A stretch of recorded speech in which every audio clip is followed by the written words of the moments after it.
Well, guys, here we are in the collection here at the Savoy Museum. We've got Mr. Bryan Fuller. Bryan, how's it going? Thanks you. Thanks for making it. Yeah. Thanks for being here. So if you guys are unaware, Bryan is the host of a couple of shows currently right now, Caffeine and Octane. You may remember him from his time on Overhauling back in the day, as well as some other shows like Cafe Racer TV. And we've got his collection of cars and bikes, super awesome collection here. And we're going to get started by talking about this right here. So tell everybody at home what this thing is. Oh, the Double Down. It kind of gives me chills. We got one more week left to have all these babies together before Amelia.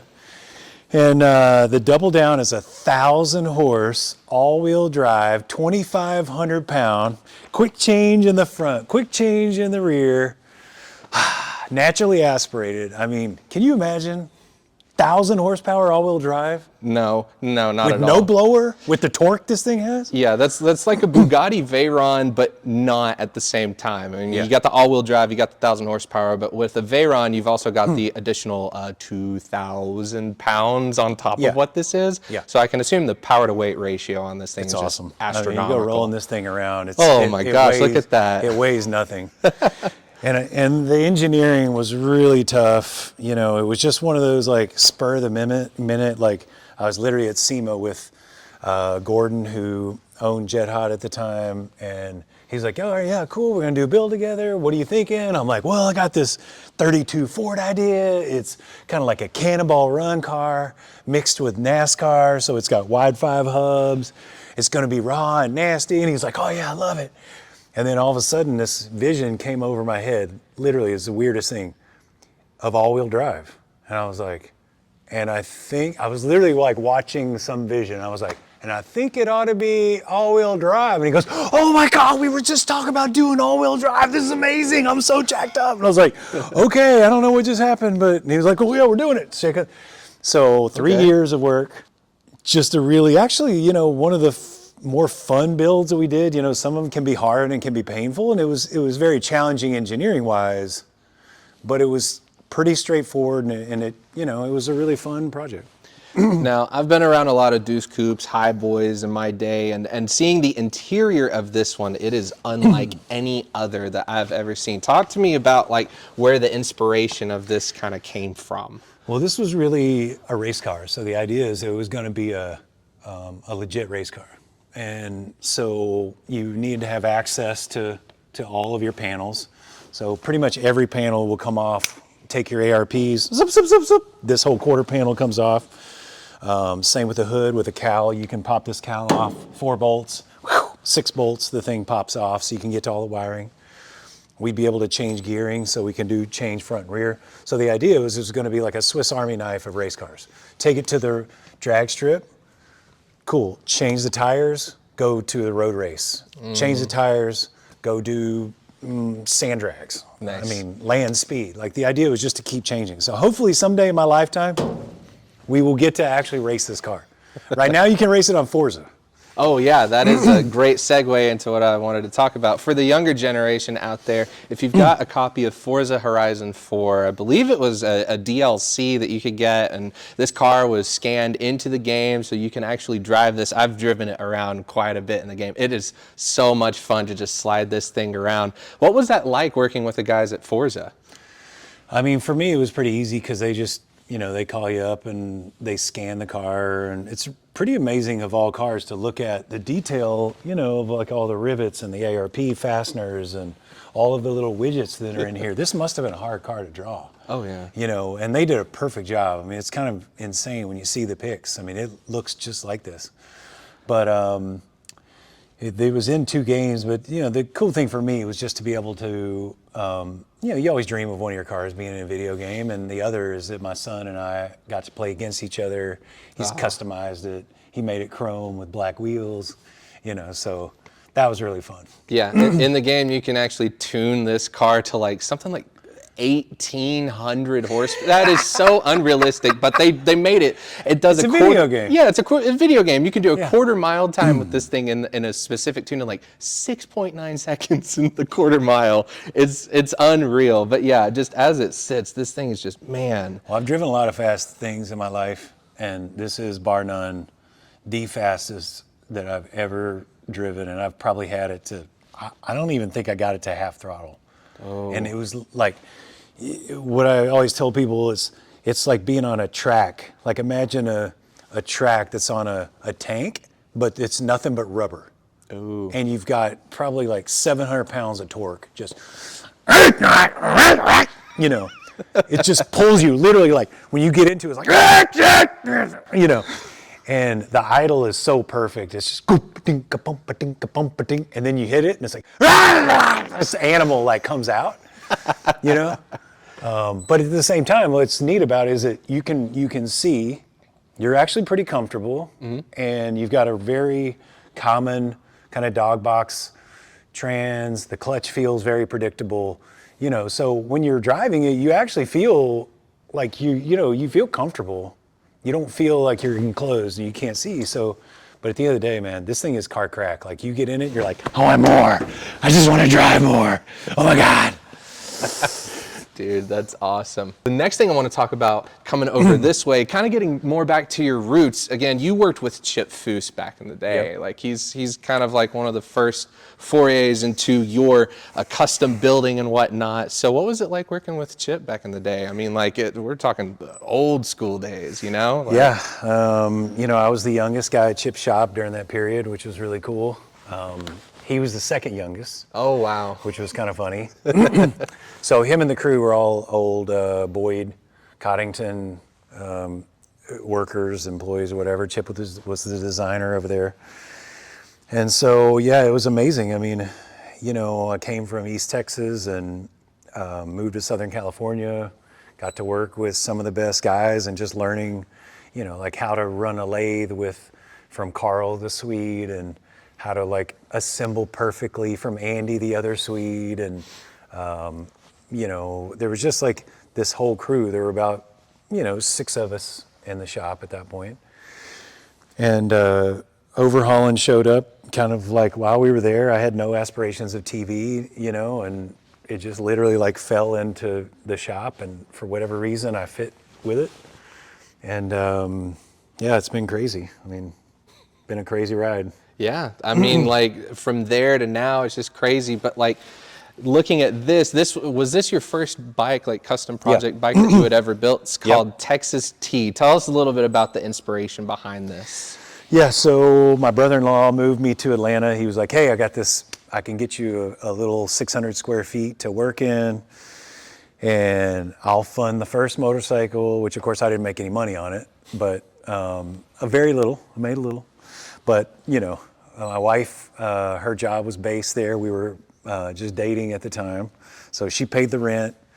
I set up this little shop, and this was my first product. So, you know, I felt like it was setting the kind of standard for the rest of this 20 years of work that you see here, which is kind of clean lines, ultra, you know, smooth finishing, a lot of metal finishing. So like this is bare metal, clear coated. Oh, wow. All of the little, you know, there's a lot of little filler panels. They kind of seal off just so you don't see any of the wiring and the plumbing. Like if you notice, we just even little, like here, like this is a 1 1/8 inch outer bar, and then the inner that I welded inside of it is 1 inch, which is a typical bar. But that allows these to be more flush and kind of smooth together, just again, kind of cleaning it up. And then, but you know, I had a lot of influence of not only, you know, airplanes, but exotic cars, vintage Art Deco cars. And so like, I feel like I've just got a little bit more of a diverse, you know, kind of palette to go from, versus just like I only worked on 32 Fords and that's all I was into. Yeah. Yeah, that's very awesome. And for a first custom bike, like just it goes to show like your level of attention to detail and craftsmanship just really showed, because like when I first took a look at the bike, I was just like so blown away. And then, you know, reading about like this is your first bike, it's like the first sentence on that little sandwich board there is like, this is what this is. And I was like, whoa. My first attempt at building a custom car of my own did not go anywhere close to the level of craftsmanship as this. So it's just like kind of just, it blew me away. So wanted to just talk about that for a minute. Well, it's neat that it's held up too. You know, these were, I just bought this bike back, and we didn't really, you know, we had to polish some stuff up, but all of the finishes were still in great condition. And I wish the bike had more miles on it. Now that I just got it back, and literally we're going to get it out of the museum here in a week. We've had a motor issue with it, so we're going to pop the motor as soon as this is over, and fix the motor problem that we have. We'll also, luckily, just by chance, the only things that are really have kind of tarnished were some of the original engine pieces that, you know, we didn't, you know, we just bought the motor, that have kind of tarnished over the years. So we'll be able to get those, you know, kind of new while we're doing it. And yeah, it's going to be cool to ride it again. I mean, within the next couple of months, you know, I should get to ride it again, which has been, God, I haven't ridden this bike in freaking 18 years or something. Wow. Yeah. It's like the comeback, you know. And it's nasty. Yeah. I mean, that pipe, 121 cubic inches, dry clutch over there rattling. I was like, this is my first motorcycle. Like, you know, I had dirt bikes as a kid, but I never had a big street bike. So I get on this thing, I'm like, is it broke? I'm like, I literally thought the thing was broke because the dry clutch makes so much noise, and the Harleys, they're like, so they don't fire evenly. I'm like, this thing's falling apart. Like, what in the hell is this? You know? Right. No, that's just a Harley. That's just what they do. Like, oh my God. Man, that's awesome. First bike, this is our latest bike. Wow. And, you know, you just can see the evolution of, you know, the style of the industry back then. Everybody's just like, all right, you got to use a Harley. You know, the big rear tire was all the rage. Oh, yeah. And then the cafe racers took off, and I kind of got into that scene. They were lighter. A lot of people were using import, you know, engines. There were a lot of young people that were getting into it. And so, you know, it was just like a real, you know, fun movement to get into. And then this is a Vincent, which is like the Rolls Royce of motorcycles. Oh, yeah. That's a $50,000 motor. You know, my goodness. With a car, I mean, a bike around it. So full alloy, hand built, hand formed sheet metal, again, kind of like the original. Yeah. Again in black. But, you know, back then we couldn't have 3D printed a windscreen. So this What? This is the first 3D printed windscreen we know of. That's amazing. See the ribs behind it? Oh yeah, like this is spider style design. Now on the subject of 3D printing, unfortunately I don't see it here. You have a bike 2029. Yep. Tell the people at home just a little quick bit about that, because that's like cutting edge technology sort of a thing. Oh yeah, sure. Well, actually here's one right here. So if you look at these intakes, so this intake is 3D printed titanium. Oh my goodness. And then also the little velocity stack is 3D printed titanium, and the bevel just perfectly snaps on, and then that can pop off so that you can change the screen or service it. That's so fantastic. That's literally using modern day technology in something that just looks so pure and Yep. old school, and it's just like kind of bringing the modern age into things. Yep. You know, like it's so cool to see this kind of tech being used in this industry. Because This is, I think, my best work. I mean, honestly, like, you know, when it comes to motorcycles, like, I feel like this is my best work. But, you know, like a lot of people would walk by this bike and go, oh yeah, it's super clean, you know what I mean? I'm like, they have no idea what they're looking at. Exactly. You know, there's just, if you look at the fit, the tolerance of, you know, like where everything has to fit, you know, when you make a real tight windscreen like this, the first one we did was on the Norton over there, you know, you've got just, you know, like this seam has to be perfect, and this has to fit flush, and the bottom is bolted in flush, and this part still holds gas. You know, this has to, there's three, you've got metal, aluminum here, there's obviously the windscreen, and then you've got these little welded, you know, bungs. Well, every time you weld those, they move. So they shrink. Everywhere you weld, it shrinks. So you're trying to take metal, put it perfectly into a you know, expensive 3D print, and it's got to fit perfect, and it's welded aluminum and welded steel, and put all that shit together. So people that are in the know will look at that and go, that's hard. Yeah. You know what I mean? We made the fender from scratch. You know, there's a lot going on in this little bike that I'm very proud of. These are stainless that I heated and twisted and ground. Man. Yeah, the curvature on that is just, that's so pleasing to look at, you know? Just, wow, Congrats on this build. That's a bad bike. This is wild. Talk to me a little bit about this bike. We were kind of admiring it, you know, because like obviously we see the name here on the seat and whatnot. Tell us a little bit about the story on this bike here. So we call this one Kawasaki. It was a little old Ninja EX 500 Kawasaki, and I was in Home Depot one day, and this girl came up to me and she's like, "Oh, you're into motorcycles?" And I was like, "Yeah." She goes, "I've got one a tenant left me. Do you want it?" And I'm like, "Sure." And who would say no to a free bike, right? So it's, you know, there's a little plain little parallel twin. And so my idea was I was going to turn it into a 2-seater drag bike. Okay, it looks like from everything being stretched out like that, that's the vibe I got from it when I first saw it. It was just this. So this was for your feet for the passenger. So my girlfriend at the time, Paige, in theory, she was going to there. She did actually ride with me on it a couple of times. Oh, wow. And she's like, "I don't know about the yellow stripes. I mean, why does it need the stripes? They're kind of like obnoxious." And I'm like, "Babe, the whole bike is like this tall. Like, look how tall it is here. It's on a stand." Yeah. I mean, this thing is only this tall. It's crazy. And it's camo. I'm like, you ride around a city of 7 million people on a camo motorcycle that's this tall? You need something to be able to be seen. And she's like, "Okay, yeah, all right, I got that." A lot of the cars that we drive and import are very, very low roof line. So you get lost in the mirrors of like a Hummer or a Navigator or something like that. You won't be seen. Sure. And they'll just merge right over on you. Sure. So yeah, the yellow, I can definitely appreciate that.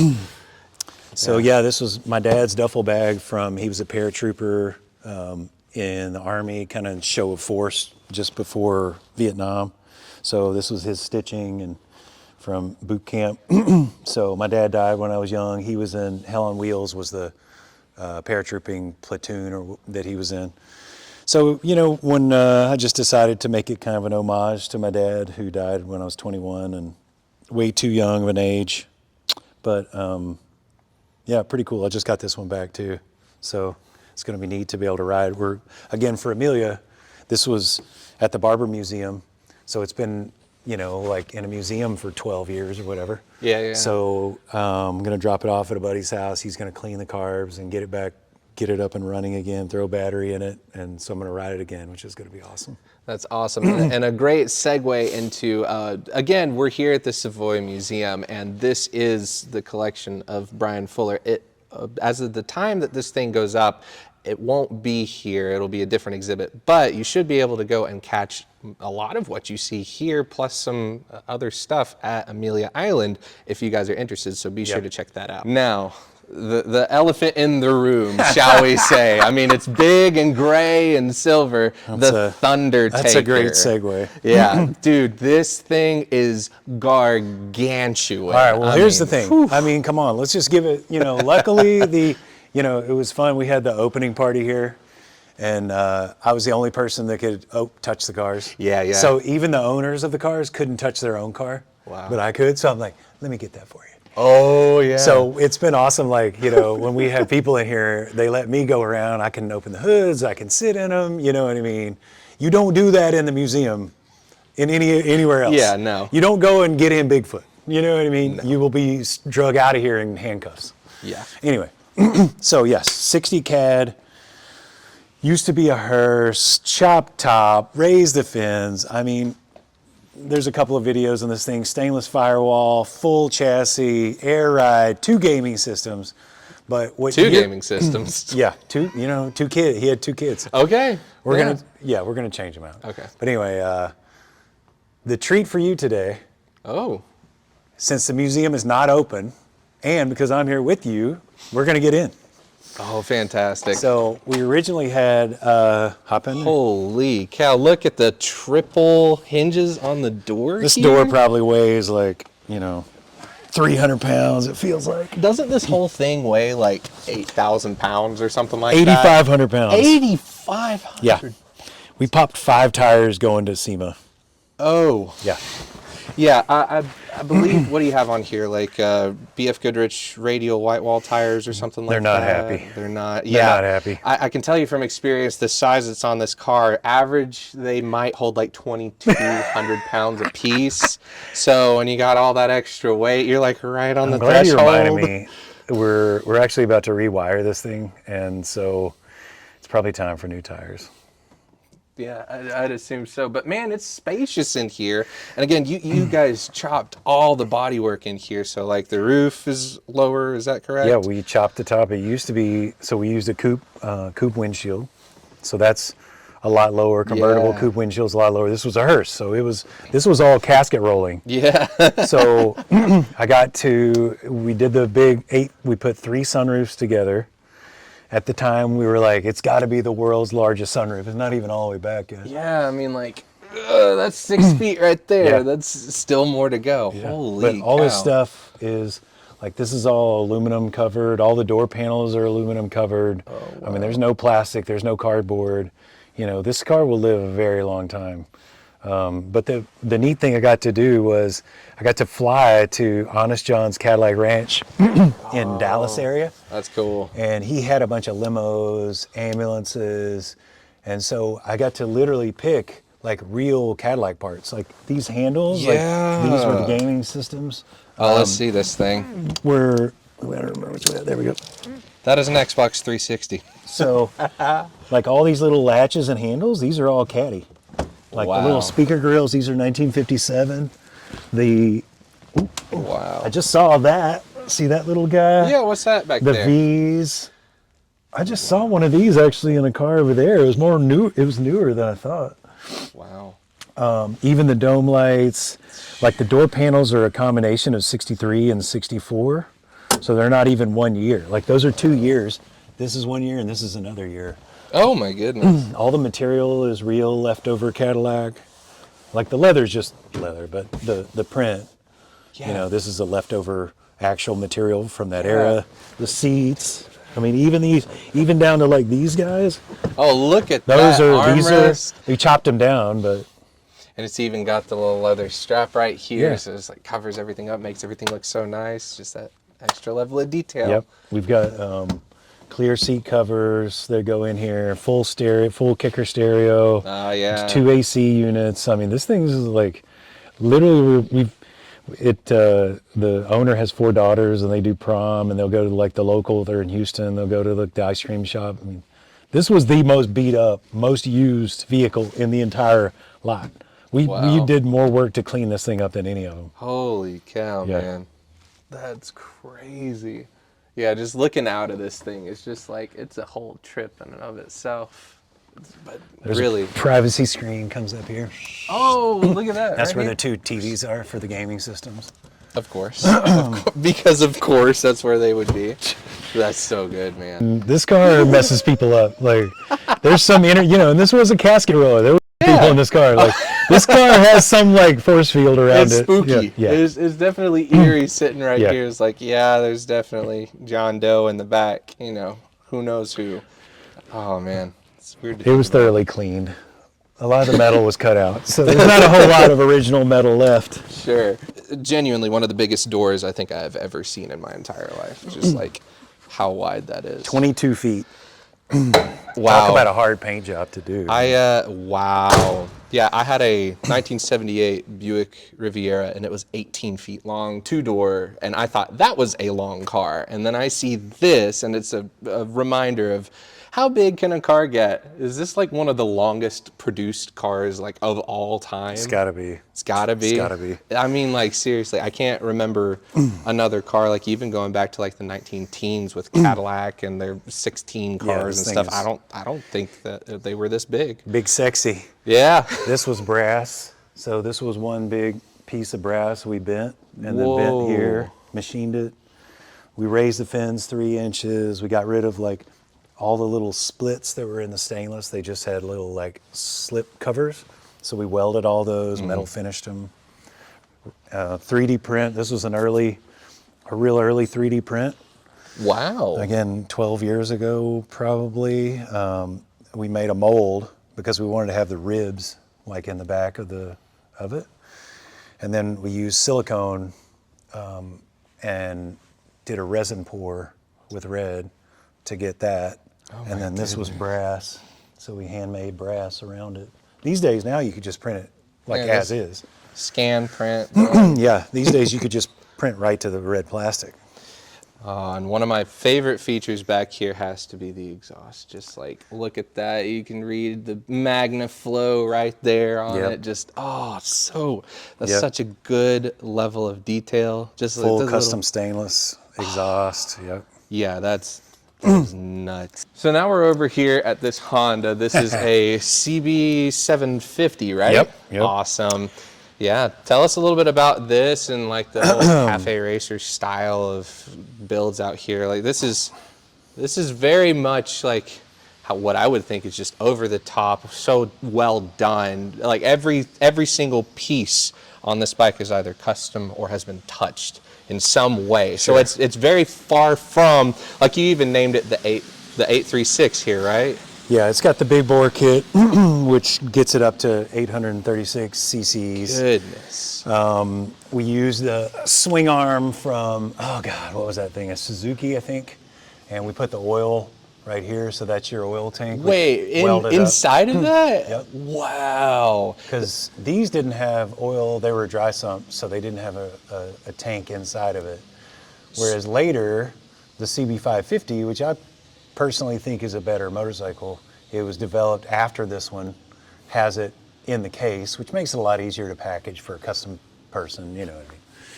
Yeah. The brakes are sick. These Behringers are just like off the chart. So Behringer makes little airplane brakes. Yeah. So like kit airplanes that have those little bitty rims, same size, and a drum, and the kind of round balloon tires. Yeah. So Behringer is a French, like kind of well-known CNC brake company for airplanes.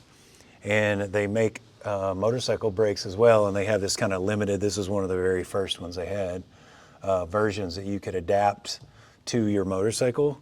So like each one of these is like $3,500 just this part. So that's 7 between the two, plus your hand controls, another 1,000. So it's almost 10 G's in brakes. And then you got to build a bike around it. Yeah. I'll flip the back up, you can see. Oh, so check that out. This is aluminum. Your battery, a little lithium battery goes in here. Obviously your registration card, you can see they're very simple. So what's really neat about these when you start over and rewire these old little motorcycles, it's like a 5R system.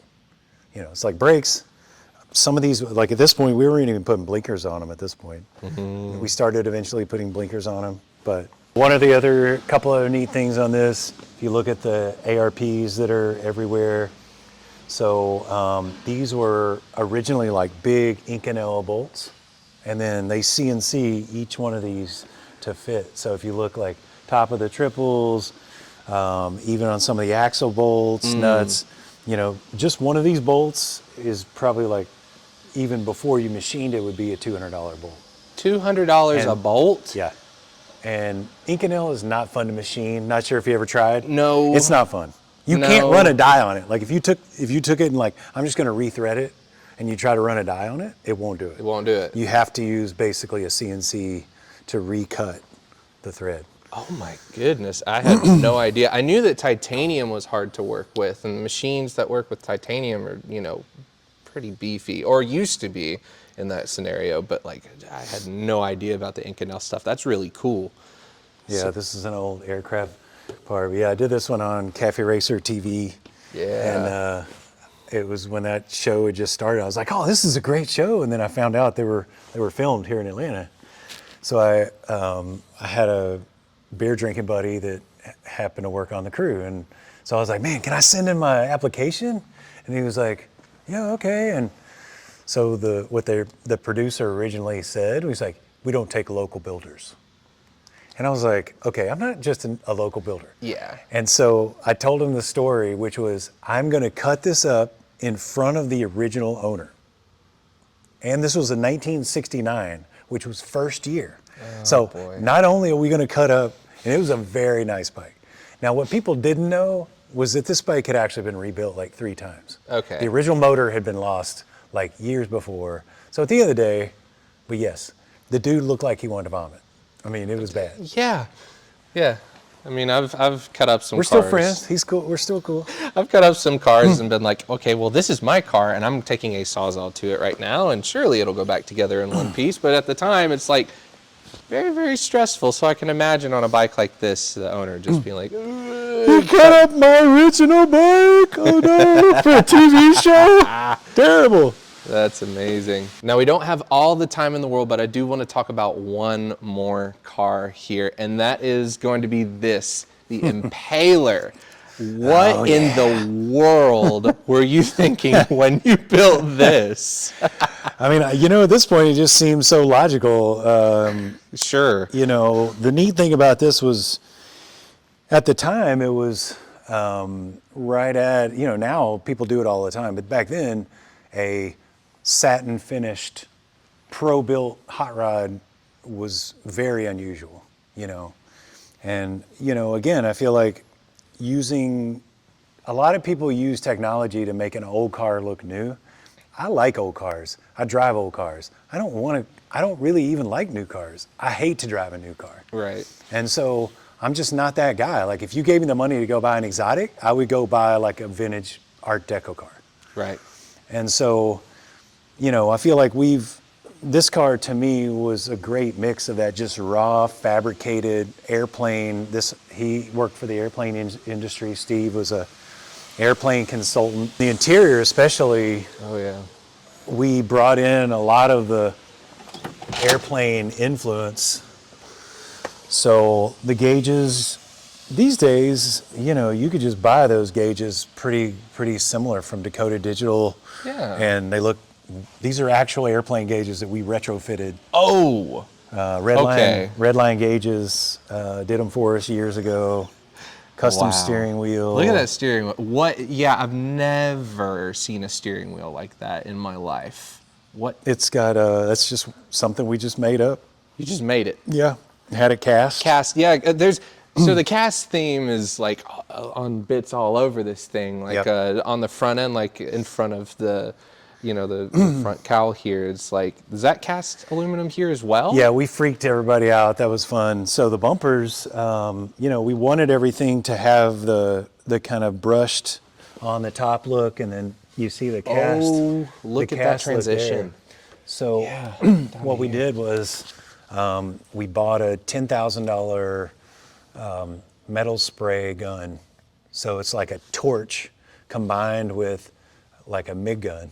So you're rolling aluminum in there and just and flame spraying aluminum onto it.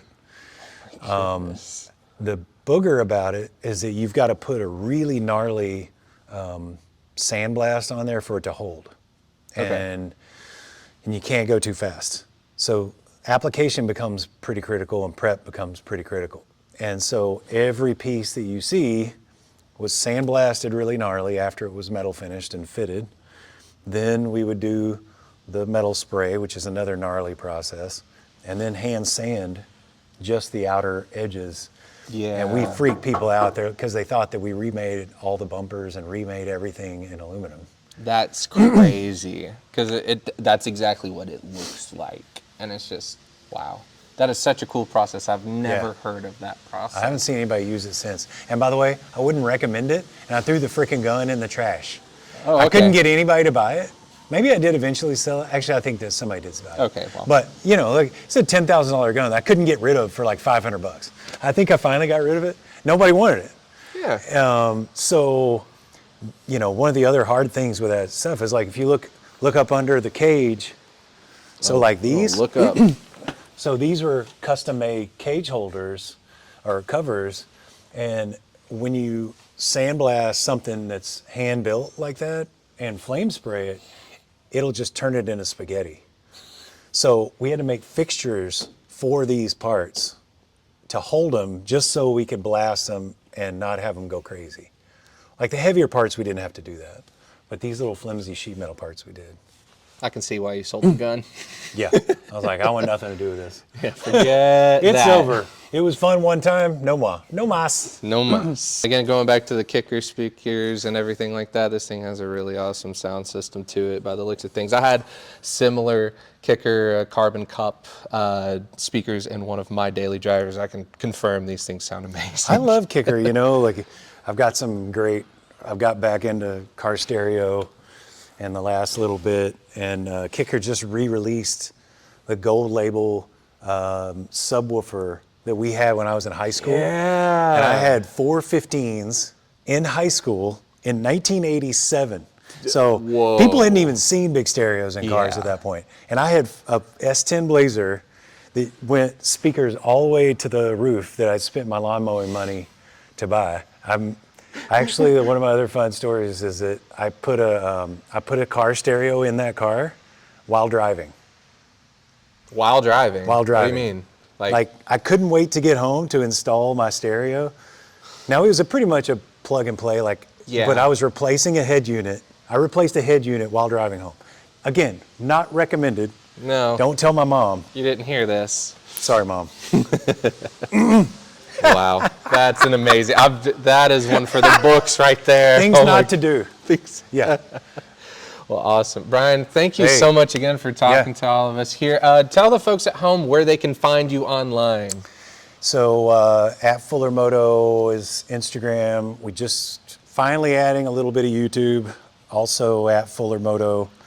And then obviously Motor Trend, you know, we're got 3 shows on there. So Motor Trend app's actually really good. Yeah. I mean, Yeah. I would definitely recommend it. It's not that expensive, and you can go back and see the old overhaulings. You can go see the old cafe racers. Oh, yeah. There's a lot of good old content on there. That's good stuff. Yeah. Be sure to check it out. Yeah. All right. Well, take care, y'all. Thanks for coming by. Yeah. We'll see you in the next one. Later.